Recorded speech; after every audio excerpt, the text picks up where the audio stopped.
राम राम जी सबको। मेरा नाम है मोनिका। हाँ, मोनिका शर्मा। घर वाले प्यार से मोनू कहते हैं। उम्र अभी 21 साल 7 महीने की हुई है। गांव की हूँ, पर चंडीगढ़ में हॉस्टल में रहकर बीकॉम कर रही हूँ। फिगर? अरे छोड़ो भी। लोग कहते हैं कि मेरी कमर थोड़ी पतली है, और जब दुपट्टा सरक जाता है ना तो लोग पीछे पीछे घूमने लगते हैं। गोरी हूँ। गालों पर हल्का हल्का गुलाबीपन, होंठ अपने आप मोटे मोटे, और हंसते वक्त 2 डिंपल ऐसे पड़ते हैं कि सामने वाला भूल ही जाता है कि बोलना क्या था। बाल घुटनों तक, और जब खोलकर छोड़ती हूँ तो लगता है काला बादल बिखरा पड़ा हो। आवाज़ भी थोड़ी भारी भारी, मखमली सी। लोग कहते हैं मेरी आवाज़ सुनकर नींद नहीं आती, कुछ और ही हो जाता है। खैर, मैं अपनी कहानी सुनाने आई हूँ, तुम बस कान लगाकर सुनते रहना। बात पिछले साल गर्मियों की है। दीदी की शादी हुई थी जीजाजी से। जीजाजी का नाम है रोहित, मतलब पूरा रोहित सूद, पर सब रोही कहते हैं। लंबे हैं, 6 फुट के करीब, कसरती बदन, गेहुआ रंग, और जब हंसते हैं तो आंखों में शरारत चमक जाती है। शादी के बाद दीदी जीजाजी हमारे घर ही रुके थे 1 महीना, क्योंकि उनका नया घर बन रहा था। मैं उस वक्त घर पर ही थी, कॉलेज की छुट्टियां चल रही थीं। पहला पहला दिन था। मैं सुबह नहाकर निकली, बाल अभी गीले थे, कुर्ता हल्का सा चिपक गया था। जीजा जी छत पर चाय पी रहे थे। मैं भी चाय लेके ऊपर चली गई। वो मुझे देखते ही बोले, अरे वाह साली साहिबा, सुबह सुबह जलपरी बन के आई हो। मैं शर्मा के बोली, जीजा जी आप भी ना, सुबह सुबह मजाक। वो हंसे। मजाक नहीं, सच कह रहा हूँ। तुम्हारी दीदी को तो मैंने कभी ऐसे गीले बालों में नहीं देखा। मैंने दुपट्टा ठीक किया और उनके बगल में खड़ी हो गई। हवा चल रही थी। मेरे बाल उनके कंधे पर आ आकर लग रहे थे। वो चुपचाप चाय पीते रहे, पर बार बार मेरी तरफ देख रहे थे। मुझे लगा कुछ होने वाला है। दिल धक धक करने लगा। फिर अचानक मम्मी ने नीचे से आवाज़ लगाई। मैं भागी। उसके बाद रोज़ ऐसा ही होता। सुबह मैं चाय लेके छत पर जाती, वो पहले से बैठे मिलते। कभी मेरे बालों की तारीफ, कभी मेरी हंसी की, कभी मेरी आंखों की। मैं भी मज़े लेती। एक दिन तो मैंने जानबूझकर दुपट्टा थोड़ा सा सरका दिया और बोली, जीजा जी आज धूप बहुत तेज़ है ना।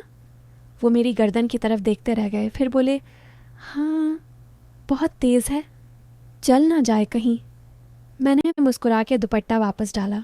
वो सांस छोड़ के बोले, तुम बहुत शरारती हो मोनू। मैंने कहा, आपसे सीखा है। रात को दीदी जल्दी सो जाती थी, कहती थी नई नई शादी है, थक जाती हूँ।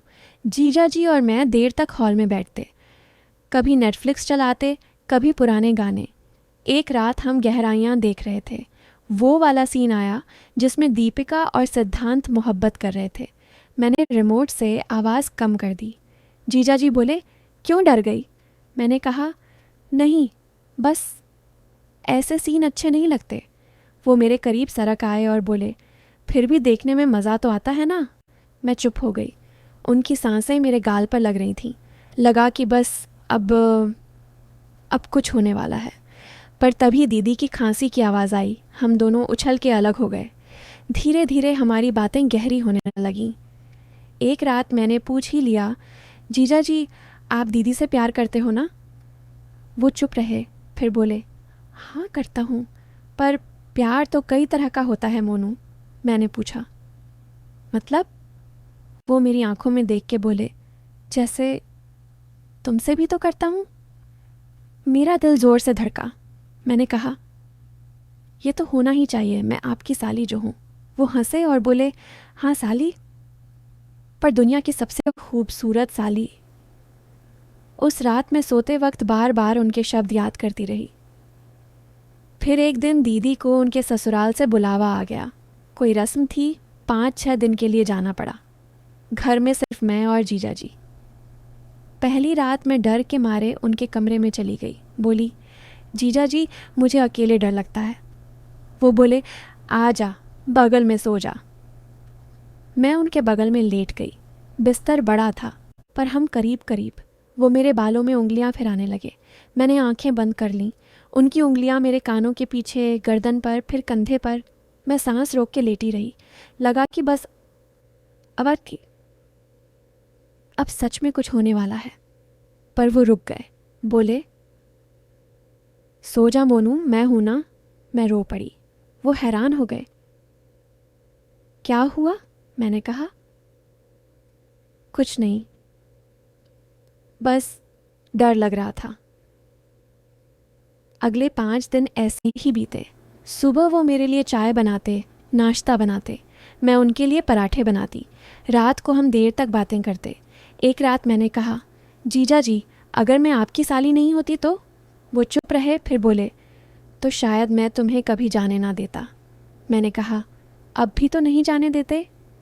वो मेरे माथे पर हाथ रख के बोले, अब भी नहीं जाने दूंगा, कभी नहीं। दीदी जब वापस आई तो मैं रो पड़ी उन्हें देख के। जीजा जी मुस्कुरा रहे थे। उस रात जीजा जी मेरे कमरे में आए, बोले, मोनू, मुझे तुमसे कुछ कहना है। मैं डर गई, लगा कि अब सब खुल जाएगा। वो मेरे पास बैठे और बोले, इन 5 दिनों में मैंने समझ लिया कि मैं तुमसे बहुत प्यार करता हूँ, पर यह प्यार भाई का प्यार है। तुम मेरी छोटी बहन हो, मेरी जिम्मेदारी हो। मैं तुम्हें कभी उस नज़र से नहीं देख सकता जिस नज़र से तुम शायद डर रही हो। तुम मेरे लिए सबसे पवित्र रिश्ता हो। मैं रोते रोते उनके गले लग गई। वो मुझे सहलाते रहे। उसके बाद भी हमारी दोस्ती वैसी ही रही। अब भी हम देर रात बातें करते हैं, मजाक करते हैं, एक दूसरे का ख्याल रखते हैं, पर अब उसमें कोई गलत ख्याल नहीं आता। दीदी भी खुश रहती हैं। मैंने जीजा जी से कहा था, मेरी शादी जिससे भी होगी वो आप जैसा ही होना चाहिए। वो हंसे और बोले, नहीं मोनू, वो मुझसे कहीं बेहतर होगा, क्योंकि तुम उस लायक हो। तो भाइयों और बहनों, ये थी मेरी और मेरे रोही जीजा जी की कहानी। जीजा साली का रिश्ता दुनिया का सबसे मीठा रिश्ता होता है, अगर उसे साफ रखा जाए तो।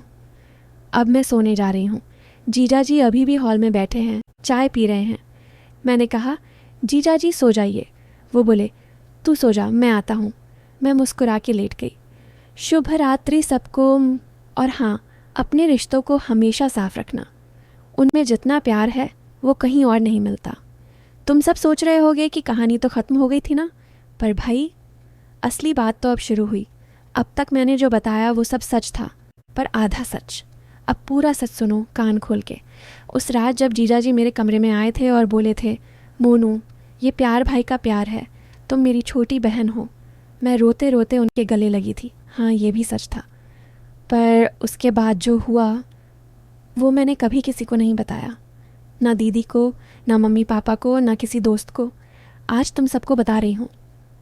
जब मैं रो रही थी, जीजा जी मुझे सहला रहे थे। फिर अचानक उन्होंने मेरा चेहरा ऊपर उठाया, मेरी आंखों में देखा और बहुत धीमी आवाज़ में बोले, मोनू, एक बात बता, अगर मैं सच में तुझसे वो वाला प्यार करता तो तू क्या करती? मैं सांस रोक के रह गई। मैंने कुछ नहीं कहा, बस रोना बंद कर दिया।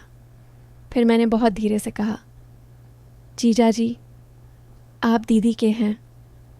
वो मुस्कुराए, बोले, हाँ, मैं दीदी का हूँ, पर ये सवाल तो फिर भी पूछ सकता हूँ ना? मैं चुप रही। फिर मैंने कहा, अगर आप सच में मुझसे वो वाला प्यार करते तो मैं भाग जाती आपसे, बहुत दूर। जीजा जी एकदम से हंस पड़े, बहुत ज़ोर से। फिर बोले, पागल, मैं तो बस टेस्ट ले रहा था तेरा। मैं हैरान। फिर उन्होंने अपना फ़ोन निकाला और मुझे एक वीडियो दिखाया। वो वीडियो मेरे फ़ोन का था। मेरे फ़ोन में एक फ़ोल्डर था प्राइवेट, जिसका पासवर्ड सिर्फ मुझे पता था। उसमें मेरी कुछ फ़ोटोज़ थीं, वो वाली जो मैंने कभी किसी को नहीं दिखाई थी, और वो फ़ोटोज़ जीजा जी के फ़ोन में थी। मेरा दिमाग सुन्न हो गया। मैं कांपने लगी। जीजा जी ने बहुत शांत आवाज़ में कहा, मोनू, जब दीदी 5 दिन के लिए गई थी ना, उस रात जब तू मेरे कमरे में सोने आई थी, तू सो गई थी। मैंने तेरा फ़ोन लिया था, बस ऐसे ही देखने। फिर वो फ़ोल्डर मिला, मैंने सब देख लिया। मैं रोने लगी, बहुत ज़ोर ज़ोर से। मैंने कहा, जीजा जी, प्लीज़ किसी को मत बताना, मैं मर जाऊंगी। जीजा जी ने मुझे गले लगाया और बोले, श्श, चुप, मैं किसी को कुछ नहीं बताऊंगा, लेकिन एक शर्त है। मैं डर गई, सोचा अब वो मुझे ब्लैकमेल करेंगे। मैंने पूछा, क्या शर्त? जीजा जी ने बहुत प्यार से कहा, शर्त यह है कि आज के बाद तू कभी भी ऐसी फ़ोटोज़ नहीं खींचेगी, ना अपने लिए ना किसी लड़के के लिए।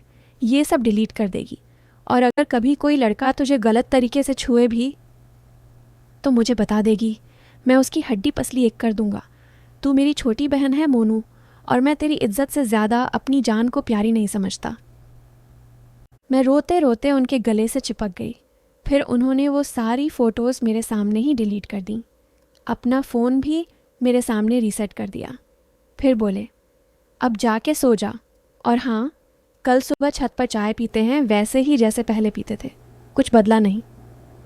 उसके बाद से सच में कुछ नहीं बदला।